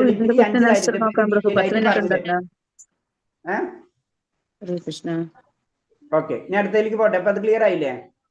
4 ക്വസ്റ്റ്യനേ ഉള്ളൂ. ക്വസ്റ്റ്യൻ പറഞ്ഞപ്പോ അടുത്ത ഭക്തിജന്യമായ ഹർഷോന്മാദത്തിന്റെ 5 അതന്നെ 5 പ്രഭു പറഞ്ഞ കാര്യം തന്നെ. 5 കാര്യങ്ങൾ, ഭക്തിപരമായ 5 കാര്യങ്ങൾ. മധുരാവാസം, ഭഗവാന്റെ വിഗ്രഹ പൂജ, ഭാഗവത പാരായണം, ഭക്തസേവനം, ഹരേകൃഷ്ണ മഹാമന്ത്ര ജപ. 5 കാര്യം ഭക്തിപരമായ പ്രവർത്തനങ്ങൾ. ഈ 5 കാര്യങ്ങൾ മധുരവാസം ഇത് എപ്പോഴും നമ്മൾ ഓർമ്മയിൽ വരണം. ഇതാണ് നമ്മൾ പഠിക്കുന്നത്. ബേസിക് ആയിട്ട് ഇതിലേക്കാണ് നമ്മളെ കൊണ്ടുവരുന്നത്. മധുരവാസം, ഭഗവത് വിഗ്രഹ പൂജ, ഭാഗവത് പാരായണം, ഭക്തി സേവനം, ഹരേകൃഷ്ണ മഹാമന്ത്ര ജപം. ഓക്കെ, അടുത്തത് ഭാഗവതത്തിലെ ഏത് സ്കന്ധത്തിലാണ് ഈ വിശേഷം പറയുന്നത്? ദശമസ്കന്ധം. ഉത്തരം ദശമസ്കന്ധം. 10ാമത്തെ. അതില് ഭഗവാനെ പറ്റിയിട്ടുള്ള ലീലകളും കാര്യങ്ങളാണ് കംപ്ലീറ്റ്. ഓക്കെ, എങ്ങനെയുള്ളവർക്ക് ഭാഗവതം മനസ്സിലാക്കാനാവില്ല? 3ാമത്തെ ചോദ്യം. ഭൗതിക ലോകത്തിലേക്ക് ഒരിക്കലും ഇത് അല്ല ഇവിടെ ലീലാവിലാസനെ കുറിച്ചുള്ള പറഞ്ഞെങ്കിൽ ഭാഗവതത്തിൽ ദശമസ്കന്ധത്തിലെ സുഖങ്ങൾ ക്രമേണ സാമ്പത്തിക ലാഭം, അനുഷ്ഠാന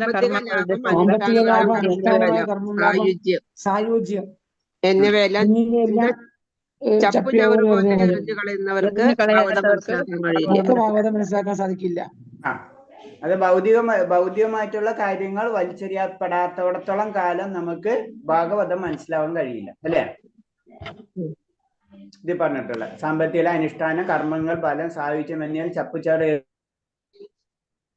എറിഞ്ഞു കളയാതെ ശ്രീമദ് ഭാഗവതം മനസ്സിലാവില്ല എന്ന് ഭഗവത് തുടക്കത്തിൽ തന്നെ പറഞ്ഞിട്ടുണ്ട്. പിന്നെ ഒരു പോയിന്റ് കൂടി ഉണ്ട്. ഭാഗവതത്തിന്റെ നേരെ ആത്മപ്രചോദമായ ആശ്രമില്ലെങ്കിലും അതന്നെ അത് ശരിക്കും ഭൗതികത കളഞ്ഞാലോ നമുക്ക് ആത്മീയതയിലേക്ക് കടക്കാൻ പറ്റുള്ളൂ. അപ്പൊ അതാണ് അത് പറയുന്നത്. ഓക്കെ, അടുത്തത് ഭാഗവതം പറയുന്നത് എന്താണ്? 11:29 ഭഗവാൻ പറയുന്നത് എന്താണ്? അത് ഇവിടെ ഈ ലാസ്റ്റിലത്തെയാണ് പേര്. ലാസ്റ്റിലത്തെ 29 അതാണ് പറയുന്നത്. സാത്മപ്രചോദനം ലീലാവിലാസങ്ങളും പ്രവർത്തനങ്ങളെ കുറിച്ചും പ്രചോദിതമായി എന്റെ ലീലാവിലാസങ്ങളും പ്രവർത്തനങ്ങളെയും കുറിച്ച് കേൾക്കാനുള്ള അത്യാസക്തി ഉണ്ടാകുന്നത് വരെ പാലിക്കുന്നത് കൊള്ളാം. അപ്പൊ നമുക്ക് ഒരു ഡയറക്ഷനാണ്. നമുക്ക് ഭഗവാനിലേക്ക് അത്ര ആഗ്രഹം വരാത്ത സമയത്തോടത്തോളം കാലം നമ്മൾ എന്താണ് വർണ്ണാശ്രമ തത്വങ്ങൾ, അതാണ് സാധന ഭക്തി എന്ന് പറഞ്ഞത്. നമ്മളൊക്കെ പഠിച്ചല്ലേ സാധന ഭക്തി. സാധന ഭക്തി നമ്മൾ ചെയ്യാം.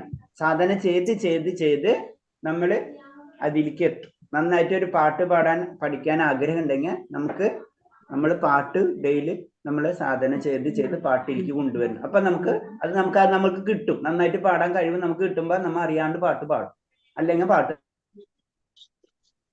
നിർത്തും. അപ്പൊ ആ സാധന ഭക്തി ഇത് തന്നെയാണ് ഇതിലും പറഞ്ഞത്. ഭഗവാനിലേക്ക് പരിപൂർണമായിട്ട് എത്താത്തിടത്തോളം കാലം നമ്മളെ സാധന കർമ്മങ്ങൾ നമ്മൾ ചെയ്യും. അത് നമ്മൾ സാധന ചെയ്യണം. അതിലേക്ക് എത്താണെന്ന് അതാണ് വർണ്ണാശ്രമങ്ങളിൽ അത് പറഞ്ഞിട്ടുള്ളൂ. അതാണ് ഭാഗവതത്തിലും പറഞ്ഞു തരുന്നത്.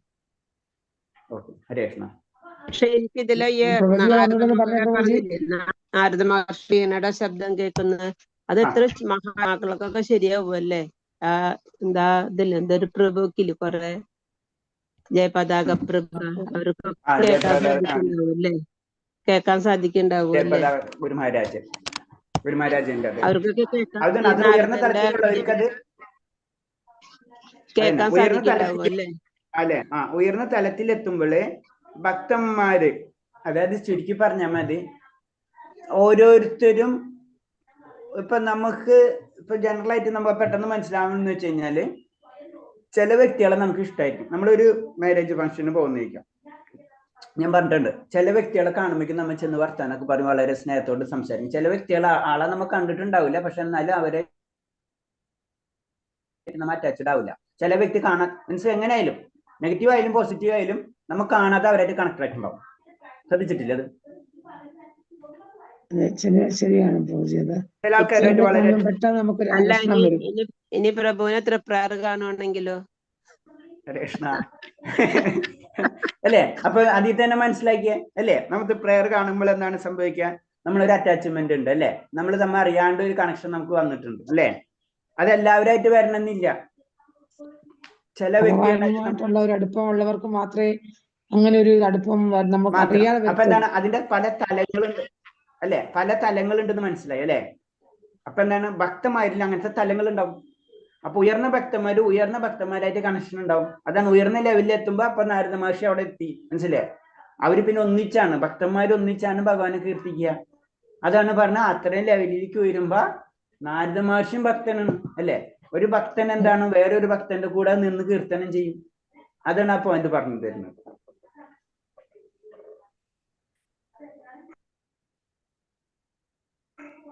ഓക്കെ, ഹരേ കൃഷ്ണ. നമുക്ക് അടുത്തതൊന്ന് തുടങ്ങിയിടാം. ഹരേ കൃഷ്ണ. ഹരേ കൃഷ്ണ. ഭക്തിപരമായ യോഗ്യതകൾ.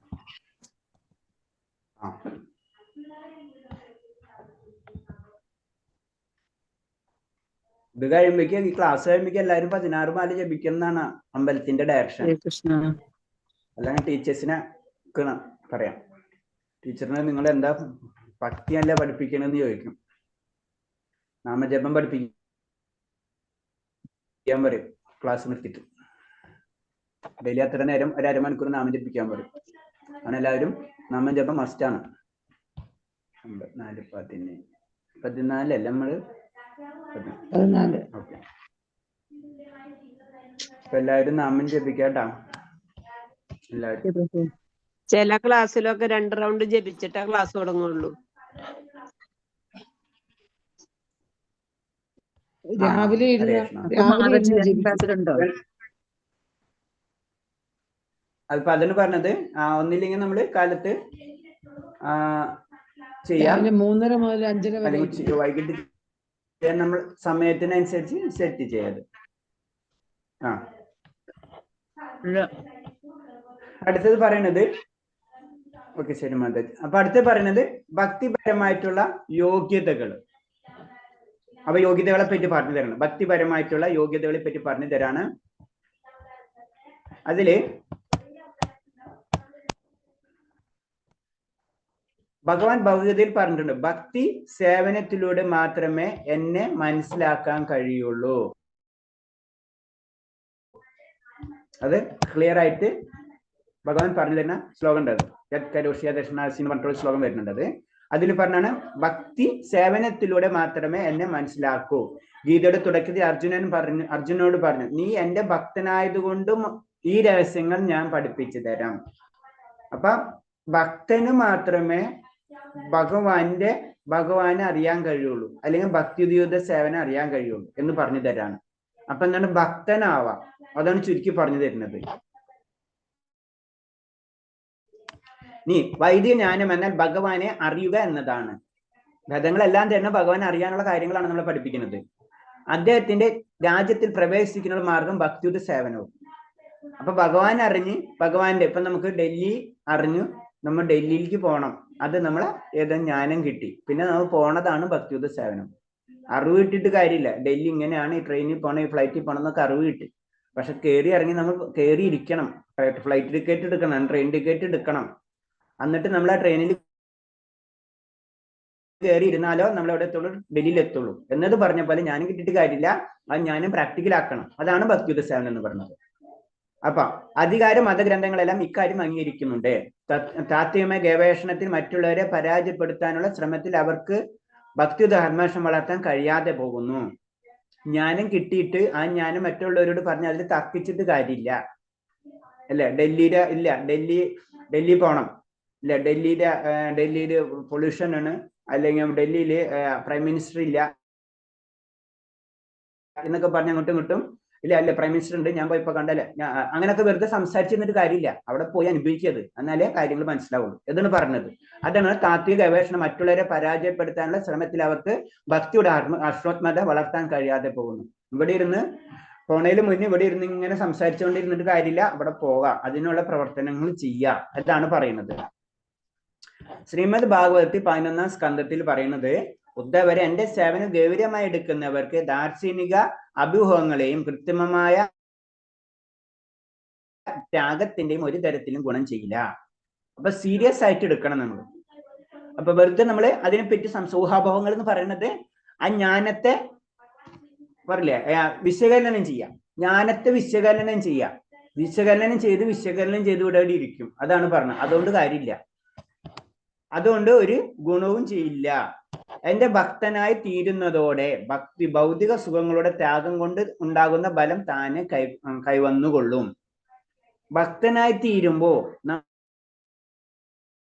നമ്മൾ ഒന്നും വേണ്ടാന്ന് വെക്കണില്ല, ഭക്തന്മാരൊന്നും വേണ്ടാന്ന് വെക്കണില്ല. പക്ഷെ എന്താണ്, എല്ലാം അത് വേണ്ടാന്ന് ആയിക്കൊള്ളും. അതാണ് പ്രത്യേകത. ഭക്തന്മാരെ പ്രത്യേകത, അവരൊന്നും നമ്മൾ പറയുമ്പോൾ എന്താണ്, നമ്മളൊന്നും ചെയ്യണം, നാമം ജപിക്കുക എന്നല്ലേ ജനറൽ ആയിട്ട് പറഞ്ഞു. ഇതാണ് ഭക്തന്മാരിലേക്ക് ഭഗവാനിലേക്ക് ആകർഷകരായി കഴിഞ്ഞാൽ ബാക്കിയൊക്കെ തന്നെത്താന, ബാക്കിയുള്ളൊക്കെ നെഗറ്റീവ് കാര്യങ്ങളൊക്കെ അതിലേക്ക് വരില്ല. അതാണ് പറഞ്ഞത്, ഒരു ഭക്തൻ ഒരിക്കലും അഹിംസവാദി ആയിരിക്കില്ല. അതായത് ആ വ്യക്തി എന്താണ് വെജിറ്റേറിയൻ ആയിട്ട് ജനറൽ ആയിട്ട് പറയണം. അതായത് അതിനു വേണ്ടി ഞാൻ വെജിറ്റേറിയൻ ആണ്, അത് വെച്ചിട്ട് ഞാൻ ഭക്തനായിക്കൊള്ളണമെന്നില്ല. പക്ഷെ എന്താണ്, ഒരു ഭക്തൻ അറിയാതെ തന്നെ അവൻ എന്താണ് അഹിംസാവാദി ആയിരിക്കും. അതായത് ഒരു ജീവജാലങ്ങളെ വെറുതെ ഉപദ്രവിക്കില്ല. ഒരു ഭക്തനാണെങ്കിൽ ഒരു ജീവജാലങ്ങൾ ഉപദ്രവിക്കില്ല. ഞാൻ ഒരു ജീവജാലങ്ങൾ ഉപദ്രവിക്കില്ല എന്ന് വെച്ചിട്ട് ഭക്തനായിക്കൊള്ളണമെന്നില്ല. അതാണ് വ്യത്യാസം. അതാണ് ഭക്തന് ഇതൊക്കെ തന്നെത്താനെ വന്നുകൊള്ളും എന്ന് പറഞ്ഞു തരുന്നത്. പരമസത്യം എന്തെന്നറിയാൻ വേണ്ട ജ്ഞാനവും അതോടെ സംജാതമാകും. അപ്പൊ അതിന്റെ കാര്യങ്ങൾ തന്നെത്താനെ തദാമി ബുദ്ധിയോഗം എന്ന് പറഞ്ഞ പോലെ അത് ഭഗവാൻ അതങ്ങോട്ട് തരും. ഭക്തിയുത സേവനത്തിന്റെ പരീക്ഷണം അതാണ്. ഭക്തൻ ഒരിക്കലും ഇരുട്ടി തപ്പേണ്ടി വരില്ല. കാരണം അവന്റെ ഉള്ളിൽ ഭഗവാൻ തന്നെ പ്രകാശം പരത്തും. നമുക്ക് ആഗ്രഹമുണ്ടെങ്കിൽ, ഭഗവാനെ പറ്റി അറിയാൻ ആഗ്രഹമുണ്ടെങ്കിൽ ഭഗവാൻ അതിന്റെ വഴികൾ കാണിച്ചു തരും. അപ്പൊ അതാണ് പ്രത്യേകത. നമുക്ക് അറിയാൻ ആഗ്രഹം ഉണ്ടെങ്കിൽ വളരെ സിമ്പിൾ ആണ്. ബാക്കിയുള്ളത് കിട്ടിയില്ലെങ്കിലും ഭഗവാനെ പറ്റി എന്താ ആഗ്രഹിച്ചിട്ടുണ്ടോ അത് ഭഗവാൻ ചെയ്തു തരും. അത് നമുക്കിപ്പോ ഏകദേശമൊക്കെ രൂപം നമുക്ക് മനസ്സിലായി തുടങ്ങിയിട്ടുണ്ടാവും. ഭഗവാനെ പറ്റി, ഭഗവാന്റെ കാര്യത്തിനെ പറ്റി, ഇപ്പൊ എക്സാമ്പിള് ഭഗവാന്റെ കാര്യത്തിനെ പറ്റി സിമ്പിൾ ആയിട്ട് പറയാം. നമ്മൾ വിചാരിക്കണം ഭഗവാൻ ബജാറിൽ പോകുമ്പോ എനിക്ക് ഒരു പൂ കിട്ടണം, അത് ഭഗവാൻ ഈ പൂ കിട്ടണം, തുളസി പൂ കിട്ടണം, അല്ലെങ്കിൽ വേറെ എന്തെങ്കിലും നമ്മൾ ഇത് ഭഗവാന് കൊടുക്കണം എന്ന് ചിന്തിച്ച് പോയി കഴിഞ്ഞാൽ തീർച്ചയായിട്ടും കിട്ടി. ഭഗവാന്റെ കാര്യത്തിനും ഭഗവാൻ തീർച്ചയായിട്ടും നമുക്ക് ആ കാര്യങ്ങൾ ചെയ്തു തന്നിരിക്കും. അതാണ് ഭഗവാൻ ഇരുട്ടിൽ തപ്പേണ്ടി വരില്ല. കാരണം അവന്റെ ഉള്ളിൽ ഭഗവാൻ തന്നെ പ്രകാശം പരത്തും. ഭഗവാന്റെ ഉപദേശം പറയാണ്. ഭഗവാന്റെ ഉപദേശം ഭാഗവത്തിൽ പറയാണ്, ഫലകാംക്ഷയോടെ ചെയ്യുന്ന കർമ്മങ്ങളിൽ നിന്നും തപാനുഷ്ഠാനങ്ങളിൽ നിന്നുണ്ടാകുന്ന ലാഭവും ദാർശനിക വിജ്ഞാനത്തിന്റെ സംസ്കാരവും ത്യാഗം, യോഗ സാധനങ്ങൾ, ദാനധർമ്മങ്ങൾ തുടങ്ങിയ നിന്നുണ്ടാകുന്ന നേട്ടവും എന്റെ ഭക്തന്മാർക്ക്, അതായത് സ്നേഹപൂർവ്വമായി എന്റെ സേവിക്കുന്നവർക്ക് സ്വയമേ വന്നു ചേരും. അതാണ് നമ്മൾ ഭൗതികതയുടെ പിറകെ പോണ്ട എന്ന് പറയുന്ന കാര്യം. അത് നമുക്ക് ഓട്ടോമാറ്റിക് ആയിട്ട് കിട്ടിയിരിക്കും. ഭഗവാനെ അന്വേഷിച്ചു പോയ കുചേലന്റെ കഥ ആലോചിച്ചാൽ മതി. കുചേലൻ ഒന്നും ചോദിച്ചിട്ടില്ല, എല്ലാതും കുചേലന് കൊടുക്കണം. അണ്ട് ലക്ഷ്മി ദേവി വന്ന് കൈപിടിക്കേണ്ട അവസരം വേണ്ടി വന്നു അല്ലേ. അതായത് കുചേലൻ എന്ത് വേണ്ടെന്ന് ഭഗവാൻ അറിയാം. അത് ഭഗവാൻ അതിന്റെ അപ്പുറത്തേക്ക് കൊടുക്കാണ്. രുക്മിണി ദേവി വന്നിട്ട് എന്നിട്ട് കൈപിടിക്കുന്ന കഥ നമുക്കറിയാം. അതാണ് നമ്മൾ അതിന്റെ പിറകിലൊന്നും എനിക്ക് അത് വേണം ഇത് വേണം എന്ന് പറയണ്ട. നമുക്ക് എന്ത് വേണ്ടെന്നുള്ളത് ഭഗവാൻ അറിയാം, അത് ഭഗവാൻ തരും. കുചേലന്റെ കഥ മാത്രം ആലോചിച്ചാൽ മതി. അതാണ് പറഞ്ഞത്. അപ്പൊ അതില് ദാർശനികമായിട്ട് തപാനുഷ്ഠാനങ്ങൾ ഗുണം കിട്ടും, അതുപോലെ തന്നെ ത്യാഗം ചെയ്യുമ്പോൾ കിട്ടും, യോഗസിദ്ധികൾ, ഇതിനൊക്കെ അതിന്റെ ഒന്നും പറയപ്പോണ്ട. ഭക്തിയിൽ ഇതല്ലാതെ ഓട്ടോമാറ്റിക് ആയിട്ട് കിട്ടും. സ്നേഹപൂർവ്വം എന്നെ സേവിക്കുന്നവർക്ക് അത് സ്വയമേ വന്നു ചേരും. ഹരേ കൃഷ്ണ. അപ്പൊ നമ്മൾ അതാണ് പറഞ്ഞത്, നമ്മൾ ഭക്തി മുന്നോട്ട് പോവാ, ഭൗതിക കാര്യങ്ങൾക്ക് ശ്രദ്ധിക്കേണ്ട, അത് ഒരു സൈഡിൽ കൂടെ വന്നുകൊള്ളും. അതിനുവേണ്ടി ഭഗവാനോട് പ്രത്യേകിച്ച് റെക്കമെൻഡ് ചെയ്യേണ്ട ആവശ്യമില്ല. ഹരേ കൃഷ്ണ. ഇവിടെ വെച്ച് നിർത്തുന്ന 4ാമത്തെ സ്ലൈഡ് കേട്ടോ, നാളെ 5 തൊട്ട് എടുക്കണം. ഹരേ കൃഷ്ണ. ഹരേ കൃഷ്ണ പ്രഭു. ഹരേ കൃഷ്ണ. ഹരേ കൃഷ്ണ. ഇത്രയും പറഞ്ഞതിൽ വേറെ എന്തെങ്കിലും സംശയം ഉണ്ടോ? ഹരേ കൃഷ്ണ. ഇല്ല. അതെ, ഓക്കെ. അപ്പൊ നമുക്ക് നിർത്താം. പലരും വീഡിയോ അതാണ് പറഞ്ഞത്. ഇപ്പൊ ക്ലിയർ ആയിട്ട് നമുക്ക് മനസ്സിലായി. ഭാഗവതത്തിലാണ് പറഞ്ഞു തരുന്നത്, വേറെ എവിടെ ഒന്നല്ല അല്ലെ? ഭാഗവതത്തിൽ പറഞ്ഞു തരുന്നത് ഭഗവാനെ പ്രാർത്ഥിക്കുക, ഭഗവാന്റെ കാര്യം. അതാണ് നമ്മളെ സുധാമാര കുജാലിന്റെ കഥ എടുത്താൽ മതി അല്ലെ? കുജാലിന് വിഷമമാണ് സത്യം പറഞ്ഞു കഴിഞ്ഞാൽ, ഭഗവാനെ കാണുമ്പോൾ ഒന്നും കൊണ്ടുപോകാൻ പറ്റണില്ലല്ലോ എന്നൊക്കെ ആലോചിച്ചിട്ട് നമുക്കറിയാം, കഥകളൊക്കെ അറിയാലോ. അങ്ങനെ പോവാണ്. ഭഗവാൻ ഇത് മുഴുവൻ അറിയാം. എന്നിട്ട് ഭഗവാൻ പറന്നു വരുന്ന പോലെയാണ് കുജാലിന്റെ അടുത്തേക്ക് ചെല്ലുന്നത്. ഭക്തന്റെ ആയ ഒരു ആകർഷണമാണ് അത്. ശരിക്കും ആര് നിർത്തിയിട്ടും നമുക്കറിയാം, പറവന്മാരൊക്കെ അവരൊക്കെ തടഞ്ഞു നിർത്തുന്ന ഒക്കെ ഉണ്ട് ആ രംഗങ്ങളൊക്കെ. അതാണ് കുജാലന്റെ കഥയ്ക്ക് വളരെ ഇമ്പോർട്ടൻസ് ഉണ്ട്. ഒരു ഭക്തന് വേണ്ടി ഭഗവാൻ എല്ലാതും ചെയ്തു കൊടുക്കും. അതാണ് ഭൗതികതയും നമുക്ക് അതിൽ കൂടെ ലഭിക്കുക. അതിന് സ്പെഷ്യലായിട്ട് ഒന്നും ചെയ്യേണ്ട നമ്മൾ ആവശ്യമില്ല. അതും ഭഗവാന്റെ കാര്യം അതാണ്. അപ്പൊ ശരി, നമുക്ക് നിർത്താം. അപ്പൊ ഹരേ കൃഷ്ണ. ഹരേ കൃഷ്ണ. പതിനാം ഭാവനേഭ്യ വൈഷ്ണവേഭ്യ നമാനന്ദകോടി വൈഷ്ണവ ഭക്തർക്ക് ഭഗവാദിക്ക് ജൂരിദേവ്. ഹരേ കൃഷ്ണ. എല്ലാവർക്കും പ്രണാമം. ഇപ്പൊ നാളെ കാണാം നമുക്ക്. ഹരേ കൃഷ്ണ.